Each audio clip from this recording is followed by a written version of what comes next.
On se retrouve aujourd'hui pour une nouvelle vidéo qui sera les livres que j'ai envie de lire avant la fin de l'année. J'ai vu plusieurs chaînes, que ça soit anglophones et francophones, parler des livres qu'ils veulent lire pour terminer cette année 2024. J'ai notamment vu sur les sphères anglophones les 10 Before the End, et dernièrement j'ai également vu le challenge de la palle ultime qui est organisé par Lucie Allu, je vous mettrai sa vidéo en barre d'infos et dans le petit i, qui consiste simplement à baisser la palle, ou la to be read. Je ne pense pas suivre toutes les règles qu'elle a établies, toutes les catégories qu'elle nous a présentées, mais pour autant, ça m'a donné plusieurs idées. Donc je vais vous parler des livres qui sont derrière moi, tout en sachant qu'il y en a également qui sont en Bourgogne et que je voudrais également avancer. L'un de ceux que j'ai en format papier en Bourgogne, mais que j'ai emprunté en format audio à la Bibliothèque de Paris, il s'agit des Frères Karamazov de Dostoïevski. C'est un livre qui traîne chez moi depuis peut-être 7 ans. En vue de sa grosseur, je n'ai pas encore démarré, mais il est temps que je me lance dedans. Un autre qui est avec moi depuis plusieurs années et qui me fait également peur par sa taille, il s'agit du Maître et Marguerite de Bulgakov.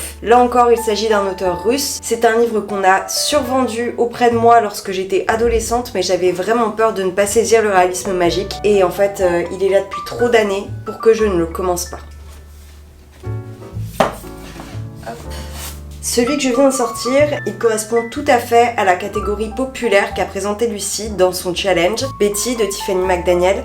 Je pense qu'on en a tellement entendu parler que j'ai même plus besoin de vous faire un résumé. On suit Betty qui est une petite fille qui a un père cherokee, une mère caucasienne, et elle va devoir subir tout le racisme. Alors il y a énormément de trigger warning, je suis quand même très curieuse de ce que ça va donner. Bon, là je pense que je vais m'aider un petit peu des catégories que Lucie a présentées, donc je suis munie de mon petit carnet. La première catégorie qu'elle a présentée, c'était donc une fin ou suite de saga. La seule à laquelle je pense vraiment, il s'agit de Restless Vow de Rebecca Ross, qui est donc le deuxième tome de Divine Rivals. Je l'ai en format numérique, et l'autre possibilité de fin de saga, voire autre possibilité avec laquelle je triche, si vous avez regardé le dernier vlog, vous avez dû voir que j'avais continué le deuxième tome de La Nuit prodigieuse. Ici, il s'agit du troisième, Celle qui fuit et celle qui reste. Je ne sais pas si je lirai dès maintenant, mais j'ai aussi cette possibilité. Et je triche un peu en vous parlant d'un autre livre qui est plutôt la suite de la bibliographie d'un auteur que j'aime beaucoup, ou du moins que je réapprends à connaître. Shining de Stephen King, il est là dans mon esprit, du moins depuis des années. J'avais lu des extraits quand j'étais au lycée puisque j'avais fait mon TPE sur Kubrick. Donc j'ai très envie de enfin découvrir l'œuvre complète à l'écrit. La deuxième catégorie que Lucie a présentée, c'était donc un vieux livre, que ça soit dans la date où il a été publié ou une relique de la to be read. J'écoute actuellement Le Prince de Machiavel qui trône sur mes étagères chez mes parents. Je sais que j'aurai bientôt terminé, il s'agit vraiment d'une relique, que ça soit par la date de publication, que ça soit par son contenu ou par le temps pendant lequel il est resté dans mes bibliothèques. Quoi qu'il en soit, il sera lu, pas forcément avec plaisir, mais ça sera fait. La troisième catégorie, c'est un livre de saison. Pour moi, les auteurs russes, c'est vraiment typiquement les saisons froides. L'un des deux que je vous ai présenté fonctionne tout à fait. Ensuite, une autrice. C'est très simple, la majorité de ma bibliothèque est composée d'autrices, que ça soit ici ou chez mes parents. Donc on va regarder le nombre d'autrices que j'ai. De toute façon, je sais que je vais remplir cette catégorie.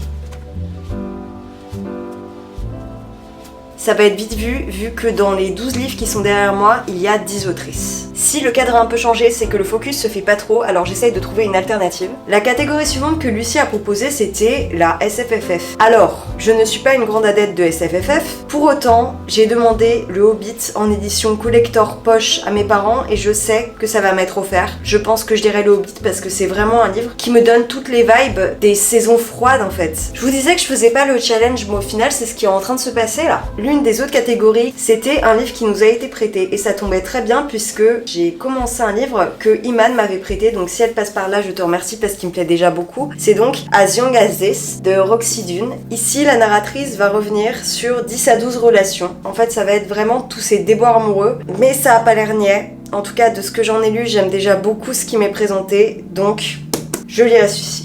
Et t'inquiète pas, je vais lire Gold Rush qui se trouve juste derrière moi. Je reprends le petit carnet pour voir si j'ai d'autres choses à dire. Un livre qui représente l'automne-hiver. Il y a un autre livre qui est très concours, très réconfortant, ce qui est aussi une autre catégorie qu'elle a présentée, mais pour moi c'est Alice au Pays des Merveilles. Je ne l'ai jamais lu. J'ai très envie de le lire depuis des années, mais en fait c'est une édition qui appartient à mes parents et j'ai très peur de l'abîmer. C'est aussi simple que ça. Je sais également qu'il est disponible en format audio sur Nextory, auquel j'ai accès et auquel vous aussi vous pouvez avoir accès grâce aux 45 jours en barre d'infos, grâce au lien que vous trouverez. Vous avez 15 heures d'écoute, ça peut très bien vous accompagner accompagner lors des journées enfermées chez vous puisqu'il neige comme c'est le cas aujourd'hui. Une catégorie que je trouve plutôt intéressante, c'est les livres qu'on manque de DNF ou dont on n'a plus trop envie. Moi, il y en a un que j'ai ouvert, que j'ai commencé il y a quelques mois et que j'ai toujours pas terminé, ce qui m'arrive très peu, qui est un recueil d'essais de Joan Didion qui s'appelle Slouching Toward Bethlehem, qui revient sur sa vie à LA avec toute la pop culture qui y traite. Ça me fait beaucoup penser dans un sens aux mythologies de Barthes. C'est vraiment la même organisation, mais j'ai du mal à m'intégrer à ce qu'elle me raconte puisque c'est pas du tout la pop culture que je connais. Donc je vais essayer de le terminer d'ici la fin de l'année. Ensuite, il y avait une catégorie qui était autour de notre genre préféré. Alors si vous me suivez depuis quelques temps, je parle souvent de literary fiction. C'est en français ce qu'on pourrait appeler de la littérature blanche ou de la littérature contemporaine, mais je suis pas du tout à l'aise avec cette définition francophone puisque ça donne tout de suite une sensation de supériorité, ce qui n'est pas foncièrement le cas en Angleterre ou aux États-Unis, c'est-à-dire que je n'ai pas la sensation qu'il y ait une sorte de suprématie ou de supériorité qui émane de ce registre. Quoi qu'il en soit, je sais sûrement lequel je vais débuter puisque j'ai Big Swiss que j'avais trouvé sur Vinted dans la très belle édition que j'aime beaucoup. Ici, il s'agit d'une femme qui va tomber amoureuse d'une des patientes du psy dont elle est secrétaire. Il me semble que c'est ça. Un peu unhinged, j'adore les unhinged women, mais il y a aussi Evening and Weekends dont j'ai parlé dans le dernier vlog que je vais sûrement recevoir à mon anniversaire. Et je sais également que ma mère va m'offrir Small World de Caleb Azuma Nelson, donc je me fais pas trop de soucis, je sais que j'ai trouvé mon compte là-dedans. Après, il y a la catégorie réconfortant sur laquelle je suis déjà plus ou moins passée, mais le Hobbit vraiment c'est un masterpiece à ce niveau-là, même si je l'ai jamais lu, je sais pas, j'ai cette sensation-là. Et sinon, il y a cette saga de mon enfance. Non, je ne vais pas parler de la saga de l'autrice dont il ne faut pas prononcer nom, je vais parler des Orphelins Baudelaire. J'ai le deuxième tome qui m'attend chez mes parents, j'adore cette petite histoire young adulte,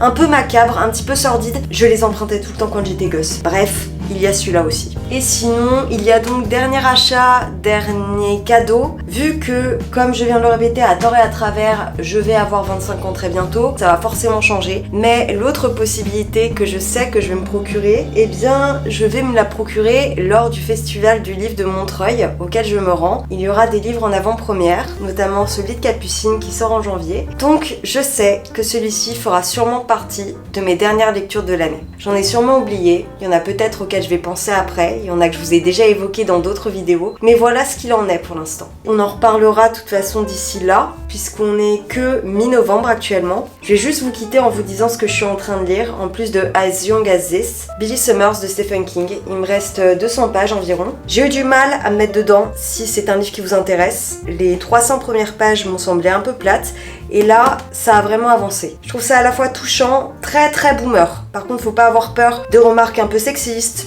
des remarques un peu racistes mais qui sont incarnées dans un personnage et ce qui sont pas forcément les idées de Stephen King. Il met vraiment en exergue toute cette population très conservatrice. Je pense aussi qu'il a dû être payé au nombre de fois où il citait aussi des grosses marques, mais ça c'est encore une autre histoire. Quoi qu'il en soit, je vous en parlerai à la fin du mois de novembre. Et puis voilà, sur ce, je vais vous quitter. J'espère que cette brève vidéo vous a plu. Si c'est le cas, n'hésitez pas à me le dire en commentaire. Et puis on se retrouve dans la prochaine, qui sera sûrement ma FAQ. Sur ce, je vous dis à très bientôt. Ciao!